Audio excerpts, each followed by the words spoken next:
ang kwento ni Noah. At ito ay si Noah. Si Noah ang tanging taong natitirang malinis sa mata ng Diyos sa daigdig na ito.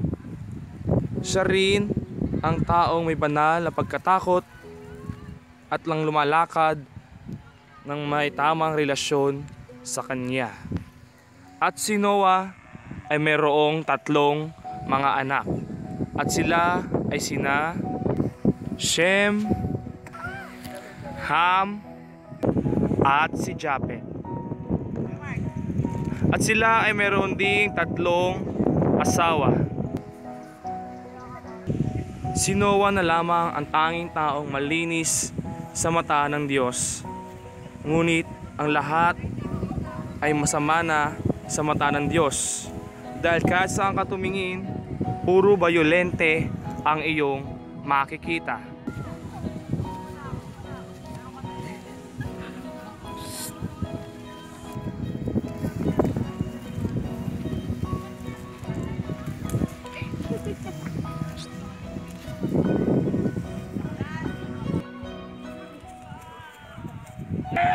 Punong-puno ng bayolente at sobrang sama ng mga tao. Kaya naisip ng Diyos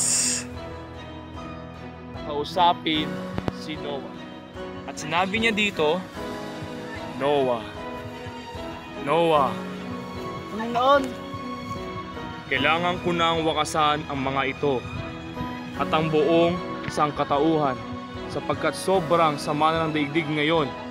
Bumuka ng barko sapagkat ako ay magpapadala ng malakas na baha na pupuksa sa mundong ibabaw sa lahat ng nabubuhay dito. ngunit paano naman ako at ang aking sambahayan? Ako ay nangangako sa iyo. Pumasok ka sa barko kasama ang iyong asawa, ang iyong mga anak at ang kanilang mga asawa. At magdala din kayo ng ilang mga hayop na babae at lalaking hayop at ang mga pagkaing inyong kailangan sa oras na iyon. At sumagot si Noah, Masusunod, aking Panginoon. matapos kausapin ng Diyos si Noah, ay agad-agad sinunod niya at kanyang mga anak ang utos nito. Sila nga ay gumawa ng arko.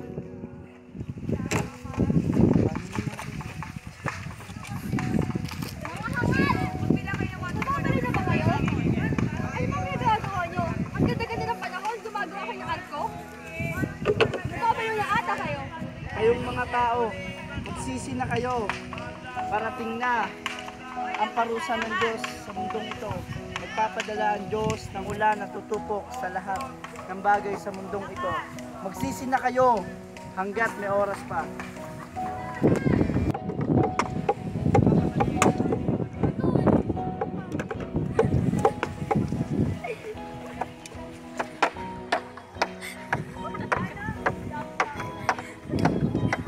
Sinubukan ni Noah na payuhan ang mga tao, ngunit walang nakinig at siya ay tinawanan lamang.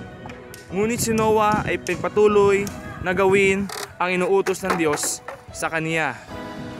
Makalipas ang ilang panahon ay nabuo na din nila Noah ang arko na pinapagawa ng Diyos sa kanila. At sinabi ng Diyos sa kanila, dumating na ang tamang panahon. Noah, pumasok ka na sa loob ng arko kasama ng iyong pamilya at ang ilang mga hayop. At sumunod nga si Noah at ang kanyang pamilya at sila ay pumasok na sa arko sapagkat ang pagdating ng baha ay malapit na.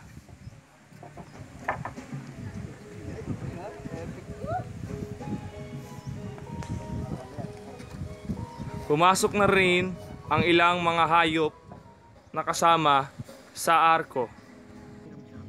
At dumating na nga ang bagyo at ngayon sila Noah ay nasa loob na ng barko, nananalangin na sila ay ingatan ng Diyos. At habang naglalakbay sila ay patuloy pa rin ang malakas na alon malakas na baha, malakas na bagyo, at unti-unting nawawasak ang lahat ng mga may buhay sa ibabaw ng daigdig. Hindi, nakakatakot na. At nagpatuloy ang biyahe nila Noah sa malakas na baha. Sila ay nagpatuloy ng matagal na panahon. Okay na. At sa wakas, matapos ang ilang mahabang panahon, muli ay humupa na ang baha at muling bumalik unti-unti sa normal ang dating daigdig na nilikha ng Diyos. At ang pamilya ni Noah ay isa-isa nang lumabas sa arko. Sila ay masaya nang lumalabas sa arko.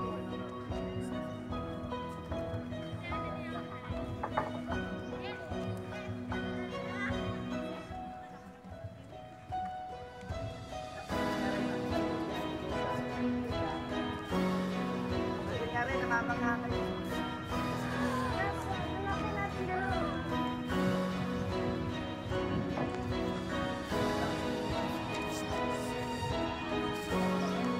Masayang masaya si Noah dahil nagawa niya ang inuutos ng Diyos sa kanya, maging ang kanyang pamilya.